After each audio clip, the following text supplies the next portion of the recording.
Good evening, afternoon, or morning, wherever you happen to be. Yes, yes. Good evening, afternoon, morning, or whenever you may be watching this. And yeah, um, I'm Daniel Parker, And and welcome to another episode of, or I guess I should say, the last Tuesdays with Story review, or the last review under the Tuesdays with Story name. We're like going a to be failed tech company, we're rebranding. yes, yes. Yeah, keep an eye on my Twitter over the next couple of days with the new show name, and we're going to be reformatting, doing some new stuff. So hopefully, well, it'll. I would say not necessarily improvement, but just a different way of doing things. Yep. But that's enough with the new. Let's talk about the Yes, old. yes, yes. So, did you introduce yourself, DB? Uh, No, I did not. I'm DB Fastbinder, author and online ne'er-do-well. Yes. For this review, we're going to be talking about this My Hero Academia Team Up Missions, Volume 1. Now, should make a really quick distinction here. This is not related to this. Uh, At this is least not a, directly. At least not directly, right? This is a spin off of this. Uh, Same characters from that series, but this is but basically with the team up missions, as DB pointed out, while in our pre talk, this is basically like the Marvel team up missions. Right. It's actually this thing I've noticed more recently with manga that I never saw before, which is actually just kind of brilliant marketing. It's like, oh, we have this really successful manga series like My Hero Academia or Demon Slayer. Oh no, we don't have enough. The creator and his or her team can only put out so many books. Well, what if we did a licensed spinoff and just had somebody else make more stories? My Hero Academia has the most of this going on. They also have like a gag comic. I forget the name of. It's like My Hero Academia Smash. They also have the really nice My Hero Academia Vigilantes, which is just a totally original story. That's like a semi prequel to the series. Um, this one is what I'd call like the most straightforward spinoff because there are stories that could happen in the main continuity but don't. Mhm. Yeah, and full disclosure, at least with me, I've avoided My Hero Academia for a long time. Um, Largely because of the popularity. When something Uh, gets really popular, I'm kind of like, okay, yeah. I would call myself a moderate fan of the main series. And so I picked this one up for myself a while back, and spoiler alert, it's now sitting at half price books. If somebody hasn't bought it yet, along with its companion volume number two. But I decided to pick these up because I don't read the main manga series. I more watch the anime with my friends. I thought, okay, this seems like a fun little idea. Some little nice non-continuity, low-stakes stories. Hmm. Well, and hey, it'll be interesting combinations of characters that you don't usually get to see in the main series. So why not? Yeah. But I'm very curious what somebody who didn't actually read the main series would think about it. Like, could you understand what was going on? Kind of. Obviously, a lot of the characters, like I don't know, and really anything about them. I don't know their backstories, but I got a pretty good idea of the universe. That you've got. It's a world where you've got superheroes and supervillains exist, Mhm. and they don't. Their powers are called quirks, and you have basically professional superheroes, and then you have the student superheroes, and they're all going to a superhero high school. Mhm.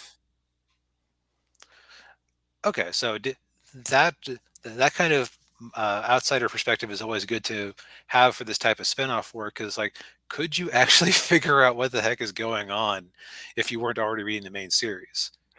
Yeah, I mean, I with most of these stories, I mean, I could, get a really good gist of of what's happening. You really don't need to be too engrossed in the lore of the series I mean, I have a good idea what's going on. Yeah, and Okay. I got some enjoyment out of it. Yeah. Yeah. So it achieves that goal. Um, so as somebody who does have a pretty good understanding of the series, I would say that my biggest criticism of it is that, well, so back in the day they had Marvel team up, and uh, and they would pretty much always be guaranteed to have Spider-Man as one of the people you would team up with, because Spider-Man sells comic books. So it's like, what was the point of the Marvel team up? Oh, well, we have this huge stable of hundreds of characters that we want to give some shine to, maybe like try to build up their image a little bit. So, oh, Iron Fist doesn't have his own comic book right now. Well, let's have Marvel team up featuring Iron Fist and Spider-Man. And people will come in for Spider-Man, and maybe they'll like Iron Fist. Uh, so I was kind of thinking, okay, so this will be neat. You'll get some of the more obscure characters of the series because, the main class has like 20 odd students in it, Mm. and a lot of them don't get an awful lot of screen time. So it's like, hey, this is the opportunity to have unusual combinations of characters and not as much as I would have hoped. Yeah. Now that wouldn't mean as much to you because, again, you don't read the main series, but it's like very safe combinations. Like the first chapter is Bakugo, Deku, and Uraraka, which in terms of exciting character combinations is a bit like, hey, you know what characters you never see together? Batman, Superman, and Wonder Woman. What an exciting and novel team up we have here. They do throw in a character whose name I always forget because my friends and I just call her the porn rabbit because that's what she seems to be made for. Yeah. Mirko. Yes, Mirko. Mirko. Um, but okay, that's Yeah. a interesting-ish combination. Yeah, yeah, exactly. Um, one of my friends started calling her that. And it's like, dang it, that's the perfect description of her character design. Yeah. But you know what I mean. So it's like you'd expect to see. Okay, we'll take two of these classmates who've never talked before, and we'll throw them into a situation. That'll be fun. No, there's always at least like one or two of like the really mainline heroes in there, and sometimes it could just be like, hey, it's the three characters that we focus on all the time in a side adventure that won't have consequences or any impact on the continuity whatsoever. Like, yeah, chapter two. Oh, it's Bakugo and Deku again. Basically, our Goku and Vegeta of the series Yeah. with a different hero. Oh, chapter three. It's Deku and that one was like probably the most interesting because it had him with two of the support girls, like two of the technicians, Yeah, and rather they're and than yeah, just that one I thought was really funny because of course, both of the girls are they have different ways of doing their tech. The one girl likes big and bulky, you know, bulky armor, and then the other girl's a little more streamlined and lighter weight and that sort of thing. yeah, and that was probably the best story. Hmm. Um, the other one that was really nice was the Who's Prince Charming, which was yeah, it was just that one had the most out there character combinations Hmm. because they aren't the characters that you see every single issue. So again, that's what I would have liked to see more of in there. Hmm. Yeah, the yeah Tenya Tenya Ida, that guy cracks me up. Yeah, just because of how straight laced he is. Yeah. Yeah, Tenny is a lot of fun. Well, actually, he isn't a lot of fun, which makes him a lot of fun. Yes. Um, and Volume Two, I felt was as a step down from Volume One, which is what ultimately doomed them both to half price books. Ah. Because it's kind of like, okay, DB, you said that you were interested in a side series that wouldn't have consequences, but on the other hand, you're complaining that the stories don't really go anywhere. So you're kind of it's like a It's like any other anthology book. It's incredibly hit or miss. It's like, okay, do you find this one interesting? No. How about this one? Hmm. So it's just kind of uneven. Yeah, yeah. I would say that's, yeah, definitely, can definitely see that. Yeah, I will say, like, with the character designs, yeah, Deku does have to give off a Goku kind of vibe to him. Yeah, he's well, like yeah, it is an ongoing thing that most Japanese heroes kind of look like a tween to teen boy would imagine himself looking if he was cooler. Hmm. Uh, Deku kind of being more like on the like realistic end of like, oh, he's a kid with weird quirky hair Hmm. and big old freckles, like so he's like very distinctive. Yeah. Uh, Also, an interesting thing that I had Mandela affected myself into Yeah. thinking that some of these were actually like repurposed one shots drawn by the creator of the series. This turned out to not be the case upon closer inspection. Uh, yeah, thank you, Daniel, for fact checking me there. Yeah, no problem. Um, uh, this is it's an artist named Yoko. Akiyama. Uh, I'm having fun forcing Daniel to say Japanese names. But yeah, Yoko Akiyama, her style is close enough to the original series that I was thrown off a little bit.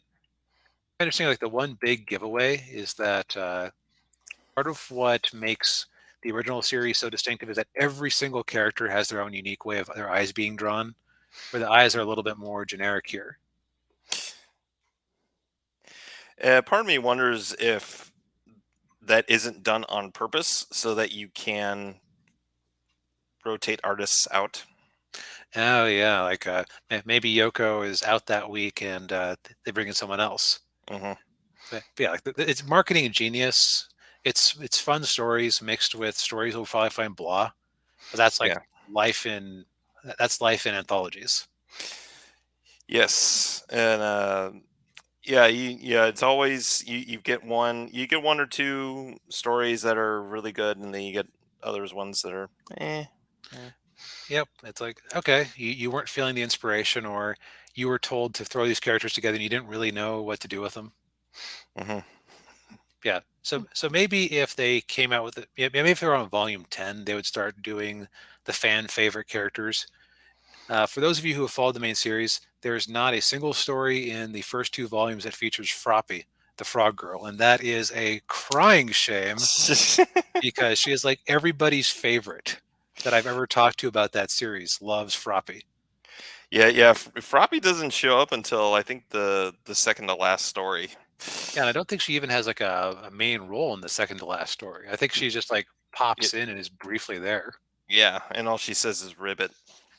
Okay, that uh, real, yeah, exactly. Like imagine going, oh, maybe Froppy will be get her own story. Nope. Nope. Yeah, I wonder if, like, uh Fairy Tale would probably benefit from having something like this, because that series has just as many characters in it Yeah, that that you would that would yeah. be a good fit for that, and also in Fairy Tale, you have the whole, like, generic adventuring party thing. You Hmm. could totally have, like, Igneal, the or whoever whatever the name of the Iron Dragon was, and the girl Hmm. they ship him with, Yeah. like, going out there to, like, I don't know, fight a goo monster or something. Yeah. But yeah, what got me too was the cold. You could call it. I guess you could call it the cold opening story, where All Might. I love that name, All Might. Uh, when he's in his his powers are kind of a little hard to describe, because it's like, and this is his normal form where he's like skinny, and Mhm. and then he'll transform into that. Come on, there we go. Yeah, I don't know how some people can manage to make perfect manga scans when they have a tankobon like that. I yeah. I think some people might just like chop off the end of it and call it a day. hmm but it just killed me, this story where he's basically filing paperwork. Oh yeah, And then he gets there, and the office is closed, and he's like, "Oh no, we're not going to be able to do the team up missions." And then his like whatever his assistant or whatever says, "Oh yeah, I've sent that in. I scanned it and sent it in digitally." It's like All Might is just like boomerang it up, you know. yeah. And I will say that that's like a mark in the series' favor that it's able to communicate a lot of the charm of the characters, even if you weren't familiar with them to start with. hmm So let's look at this from a marketing perspective. It made I've haven't been following the manga partially because I've been watching the anime with my friends and I don't want to get ahead and spoiler myself. mm Um, Partially because you know 10 bucks 10 bucks a pop. That's I can get expensive fast to follow a whole long series like that. Yes. But they managed to squeeze 20 bucks out of me for the two volumes that I picked up. Just because I was like, "Oh, okay, I would like some more comics, please." hmm So it achieved that goal. Daniel, did it make you interested in checking out the main series? Yes, it did. Okay, so it Yeah. achieved that goal too. hmm Yeah. So, so I might have that might actually revise my recommendation because I would say if you enjoy that series and you set your expectations a little bit lower for how far they're going to go out there. Yeah. But I think I psyched myself out a little bit thinking they were going to go really above and beyond hmm with the weirdness of it. If you just go, okay, this is just going to be some pleasant one-shot adventures, mostly featuring the characters they feature all the time, but with a few standouts. And I got to get my hero fix, man. I got the shakes. Yeah. Then it's a good enough time. If you haven't gotten into this whole thing, I probably would say just read volume one of the main series, hmm because like that explains what All Might's deal is more. But if you want kind of a non-continuity, like let's say you're like an obsessive completionist and you are OCD and you don't want to deal with starting and dropping a series after a couple of volumes, or you just want to sample it, that's actually like a pretty. I will learn the camera directions one of these days. That's not like a bad sample. Yeah. Yeah, I would yeah, I would agree. Yeah, if you're, if you're curious about the series, yeah, I would definitely just check this out and see what you think of it. And if it's, if it's your cup of tea, if it's something you would like to check out, and maybe check out the main series, yeah, I Mhm. would definitely recommend it. Yep. Or if you're like me and you have a all you can read subscription, well, not quite 100 chapter a day you can read subscription to Shonen Jump Online, the series is included for free on there. So Yeah. yeah, you can always try anything that you like out there. Yeah, and $2 a month, that's nothing. Yeah, you can't even get a cup of well, you can get a cup of coffee for that at McDonald's. hmm That's the only place you can get anything meaningful for a dollar anymore. Yeah, yeah, but yeah. So I think that's all we have to say about this. It gets my recommendation. Um, It gets my tepid recommendation, but again, I set my expectations a little bit high. yeah, It could have gone from like a 3 to a 4 star if they just had a Froppy story. That's all you had to do. just one frothy story. Just one, Yeah, a little frog. little. But yeah, we'll thank you all for watching. Hit the like button, subscribe if you haven't already. Hit the bell for notifications. Mhm. And as I said before, keep an eye out on my Twitter. I'm at Daniel_Parker63, where I'll be making the announcements about all the changes to our show, and new title, new Mhm. all that good stuff. So All new, all different Tuesdays with story. yes. All right. Again, thank you, everybody. We appreciate it. And the links to all of our stuff will be in the description down below. So, like Mhm. Guardian Angel mailing list, Magpie Wizard, and DB's Patreon, all that stuff will be in there. All that fun shilling stuff. Yep. Yes. Yeah. All right. Okay. Again, thank you for watching, and we'll see you all next time. Yep. Have a great day, night, whatever. Yes.